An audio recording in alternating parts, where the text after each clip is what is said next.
Hello, and welcome to Prairie Pulse. Coming up a little bit later in the show, we'll meet the 2023 North Dakota Poetry Out Loud champion. But first, our guest joining me now is Sarah Ottie Coleman, the director, North Dakota Tourism Director. Sarah, thanks for joining us today. I'm glad to be here. Well, as we get started, we always do, tell the folks a little bit about yourself and your background.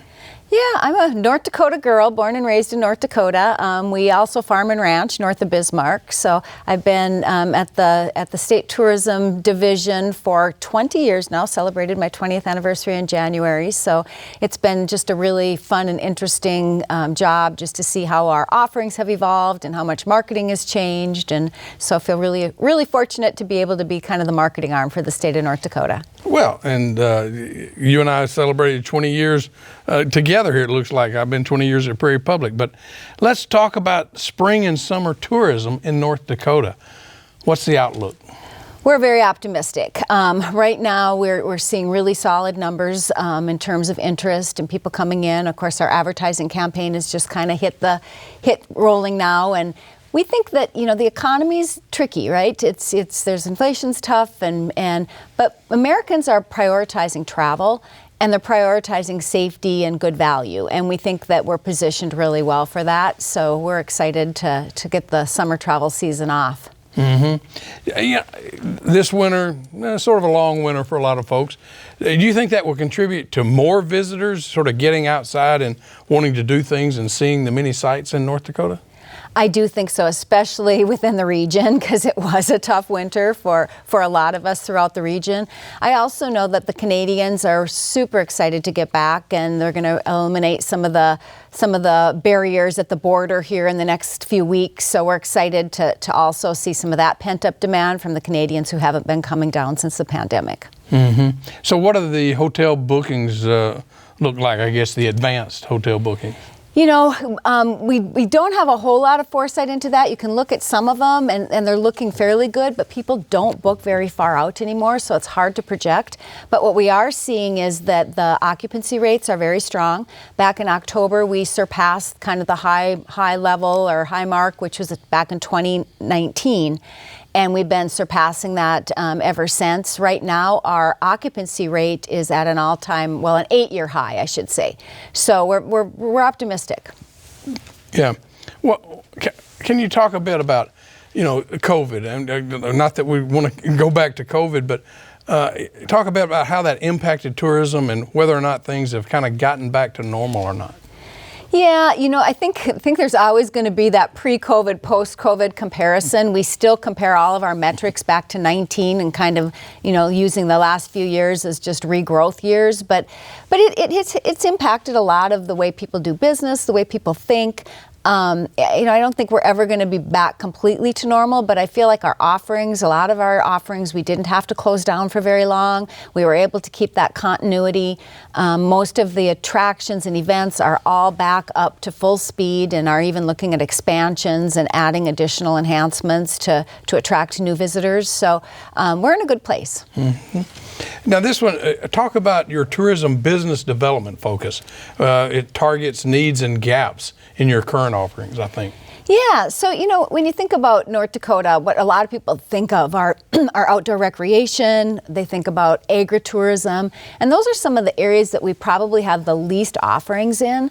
So we're really working hard to try and develop a tourism business development plan where we're not only selling and marketing what we have, but we're also trying to build that supply, build those offerings. And so what we're focusing in some gap areas, we're focusing in some specific areas that have a lot of potential for growth, just with some additional build outs. And so we're excited to have this new position. We've got some new tools to be able to incentivize tourism business development as well.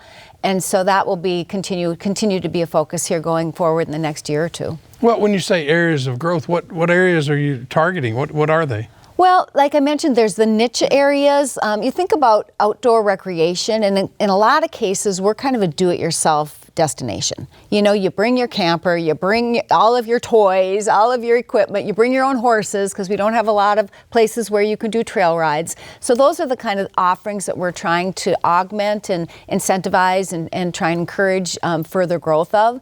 And then there's also those regional areas that just have tremendous potential. You know, the Rendezvous region up in the Pembina Gorge area, the Turtle Mountain region, where they've got 4 seasons activities, outdoor recreation, scenic byways, you know, a lot of the components to really build out really vibrant tourism economies. Well, can you talk a little bit about post-pandemic rural tourism interest and how you promote things like birding? Yeah, in fact, we actually just had an email that went out to a specific birding audience focused on birding. That's a great spring activity, and with more wildlife refuges than any other state, it's a great niche for us. That, you know, it also really helps, like you said, drive people to those rural areas. Some of our national wildlife refuges have really great infrastructure, and by that I mean boardwalks and overlooks and visitor centers where people can really get a feel for where to see the birds and what kind of species they can see there. And then there's even drives that are more formal on paths that people can take. You know, communities like Steele and Carrington and Lisbon and Garrison have really kind of built, you know, kind of those packages around that birding niche. What about your campaign now? Hello North Dakota, a new campaign. Can you tell us about it? Yeah, so the Be Legendary continues to be our brand, and we just kind of continue to evolve that and kind of create new creative that just encourages people to explore, take that next step to do some research on what they might be able to do and see here in North Dakota. So Hello North Dakota is kind of, hello, you know, we're super welcoming. People comment about that all the time, that they've never been any place that's friendlier. And so we're building on that kind of hospitality, that friendliness that is so intrinsic in all of our communities and all of our attractions. But it also has kind of another meaning in that, hello, North Dakota, you know, people don't know anything about us. You know, we did some national perception research last year that showed 22% it was only 22% of Americans that really knew much about North Dakota. So it's like, hello, you should learn about what we have to offer here, and we're more than you think, and you're going to be unexpectedly surprised when you come. And of course, your Be Legendary, you mentioned, it still resonates well for you and working well? It does, yeah, it does. We still have that thread that kind of has run through the campaigns for, you know, over 20 years. Again, really trying to encourage people to actively be legendary. Come to North Dakota and do something unique. Well, as we know, the legislative session ended just not too long ago. How did your department fare during the session? You know, we did okay. We were able to get some, to replace some dollars that we had last biennium for the marketing campaigns. So we feel like we'll be in a decent position to market the state. We also were given some dollars to do some grants for business tourism, business development, like we talked about a little bit earlier. So we have a grant program that we'll be rolling out this summer to do matches for tourism businesses that want to kind of fit those niches. And then we also have, because we're the kind of experts in marketing the state, we also market the state for not just a visitor, but also workforce and talent and new residents. And so we were entrusted with some additional dollars to build off the Find a Good Life in North Dakota campaign, which will work with our workforce division to really kind of create this pipeline and this marketing program. We know people visit the state, you know, you're much more likely to move. 76% of our new residents visited first and then moved. And so we know there's a lot of synergy between those two campaigns and those two work areas, and so we're excited to continue that work.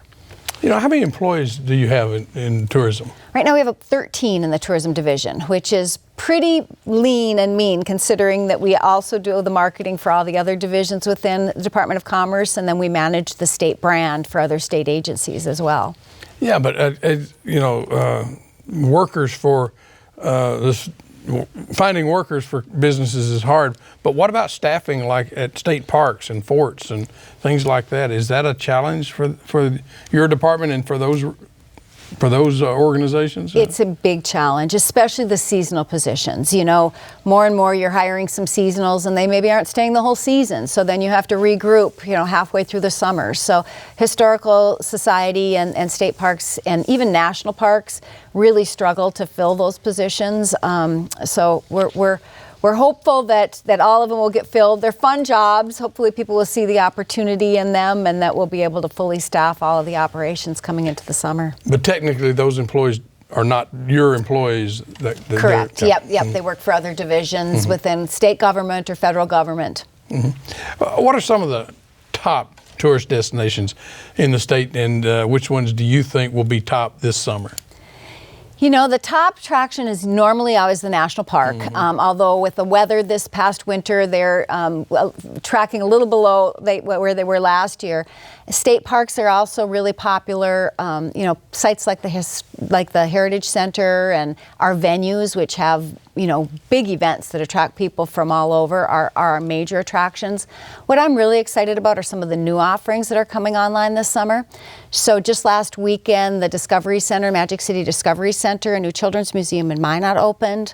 The Gateway to Science Center, which is in a beautiful building overlooking the Missouri River in Bismarck, has seen great numbers already here in the first few months of operation. If you look just down the hill from there, you'll see the Heritage Landing, which is where the Lewis and Clark Riverboat leaves, and it also has a beautiful deck and restaurant and coffee shop located there, so that's brand new. Of course, the Brouhaha here at Drecker in Fargo, I think the hotel is pretty close to being opened. It wasn't open a few weeks ago when I was there, but that's an exciting new addition. And then the conservatory, which is up at the International Peace Gardens. I'm heading there this afternoon. That will also be opening, that new big expansion up there. So I think we're excited about the new attractions. I think they're going to do really well this summer. Well, good. Can you quantify out-of-state visitors versus in-state visitors?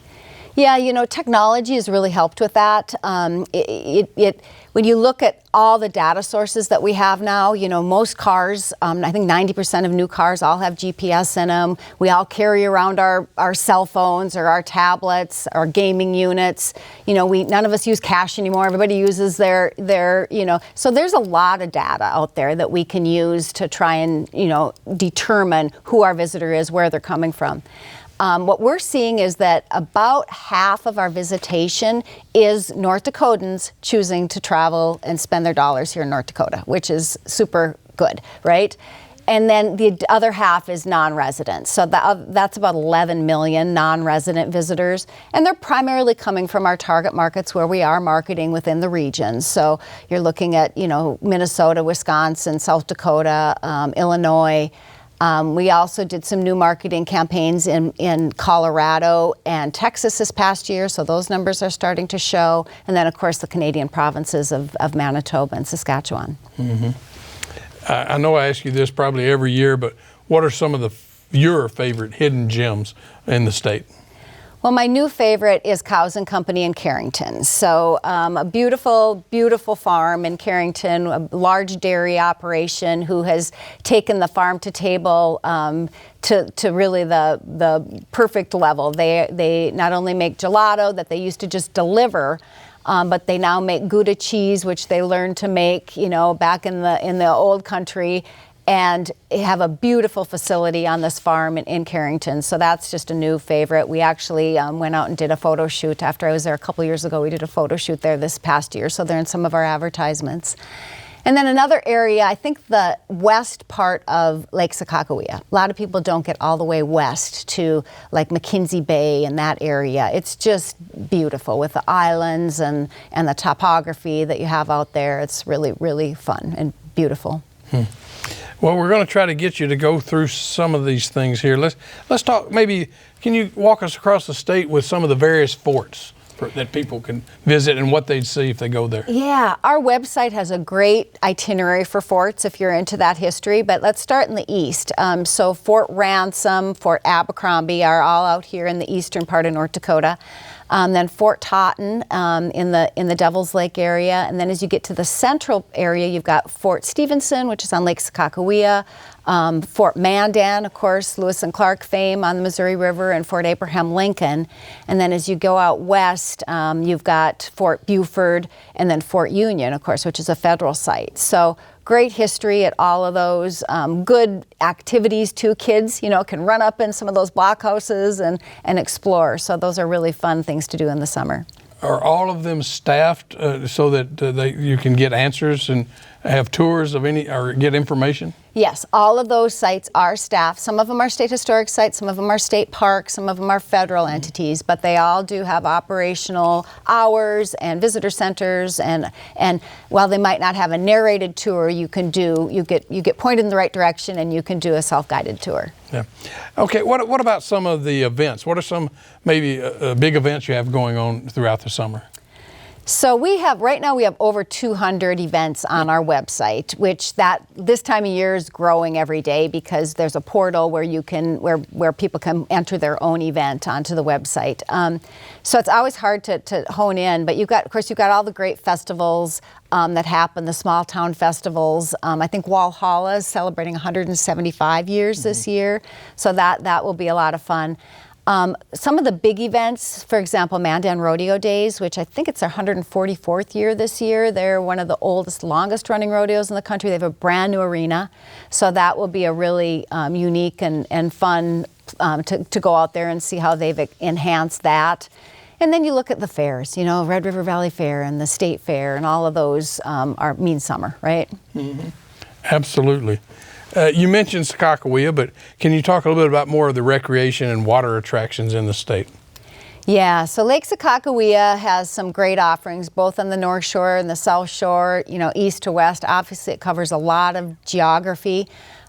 So there's number of ways that you can get on the water too, more than we've ever had before, where you can rent paddle boards and kayaks, or you can go out on the cruise out at the Mandan Hidatsa Rikara Visitor Center is kind of connected to the yacht that they have there up near Newtown.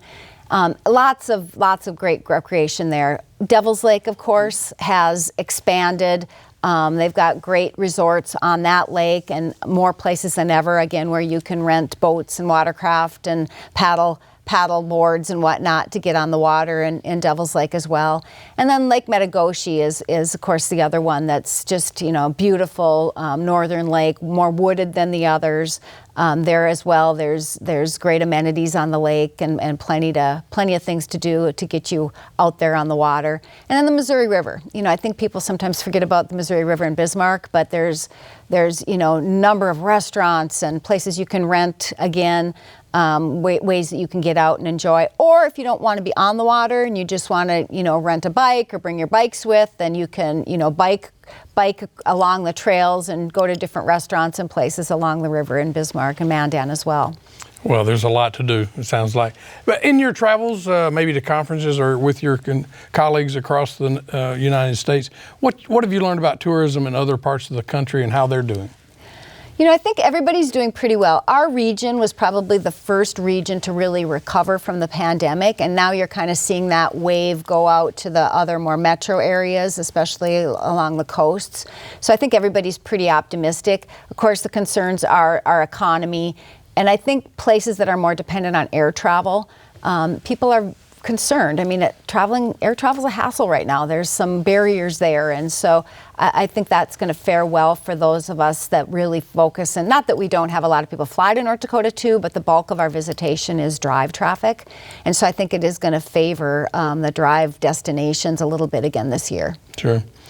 What's the best part of your job? Well, the best part is probably getting to go do things and see things, which I don't get to do as often as I'd like to. I think a lot of people think that I get to do that every week, but I don't. Heading up to the Peace Gardens this afternoon for a conference up there tomorrow, and so I really just love to get out and see the areas and see how passionate people are about sharing their stories and sharing their state and business with our visitors. Yeah. Well, we are about out of time, so if people want more information, where's the best place for them to go? They should go to ndtourism.com. Tons of information, itineraries. You can search anywhere you want. Thanks so much for joining us today. Great to be here. Stay tuned for more.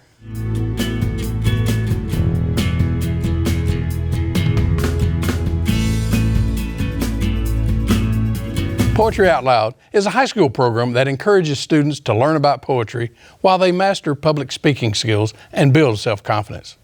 Gabrielle Johnson from Minot High School was the 2023 North Dakota State Poetry Out Loud champion. Shall I tell you then that we exist? There came a light blue and white careening, the police like wailing angels to bitter me. Competitive speech is a thing that I do. There's different events that you can do, and one of them is poetry interpretation. I just find that poetry is my event. Poetry is a good outlet. And sometimes poetry doesn't make sense, but when you think about it more, it makes you understand it better. Poetry Out Loud is poetry out loud in a competition. It starts off a school-wide competition, and then you go to state, and then if you win, you get to go to nationals. Poems are selected from the Poetry Out Loud website. You select 3 poems, you have 2 that you recite, and then if you make it to the top 5, you then can recite your 3rd poem. One of them has to be less than 25 lines, and the other has to be pre-20th century. You're being judged on accuracy, the appropriateness of dramatization, as well as your body language. When I do poetry, it's more dramatic.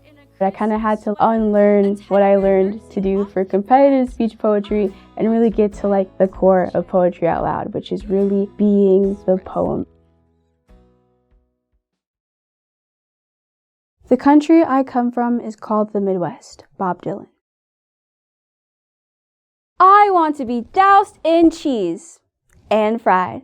I want to wander the aisles, my heart's supermarket stocked high as cholesterol. I like poems that are literal and just kind of like straightforward. Most of the poems on that website are poetic and metaphorical. With preparing and practicing, it really taught me to like really read. It's really like trying to find what the author meant, but also trying to find a space and a way to bring my voice into it. The North Dakota Poetry Out Loud 2023 state champion, Gabrielle Johnson. I'm still processing that. I was really like, I did it. What? Like, that's crazy. Poetry is a great way to get people to think and think about what you want to say and the message you want to bring to other people. I feel like that's great, and that's what I want to do, and that's what I did, and I'm going to keep doing that. Let me sing the songs for the people. Songs for the old and young, songs to stir like a battle cry wherever they are sung. Not for the clashing of sabers, for carnage, nor for strife, but songs to thrill the hearts of men. Poetry can be cool, it can be fun. It's an art form, it's how people express themselves and how you can inspire and touch other people. I've never seen Poetry Out Loud, didn't really know much about it. And I came last year and I watched. It inspired me. There aren't a lot of opportunities for people to just say poetry. And so coming here, being around other people who want to listen to poetry, it creates like a nice environment to really like listen to it. It reaches other people. It makes them think. It's just cool vibes, and Poetry Out Loud is able to do that with what they do. Black Matters is by Keith S. Wilson after D.H. Lawrence. When I first read it, I was like, is it just talking about black holes or something? Like, what's going on? But then looking back and analyzing it, I'm like, okay, this is really metaphorical. I like the first line, shall I tell you then that we exist? And that one really spoke to me because we exist. Not your average Midwesterner, different cultures, different races, different backgrounds. We exist. And the struggles that come with that. So I really wanted to bring that to life and talk about those things. Black Matters by Keith S. Wilson after D.H. Lawrence. Shall I tell you then that we exist? There came a light, blue and white careening, the police like wailing angels to bitter me. And so this dark matter is hypothetical. Know that it cannot be seen in the gunpowder of a flower, in a worm that raisins on the concrete, in a man that wills himself not to speak. Gags, oh gags, for a shadow cannot breathe. It deprives them of nothing Pride is born in the black and then dies in it. I hear our shadow, low treble, the clasping of our hands. Dark matter is invisible. We infer it, how light bends around a black body, and still you do not see black halos. Even here, my having told you plainly where they are.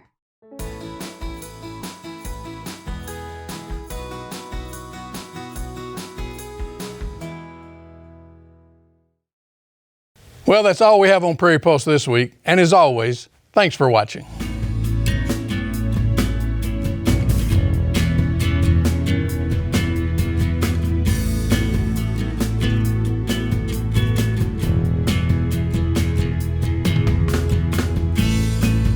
Funded by the North Dakota Council on the Arts and by the members of Prairie Public.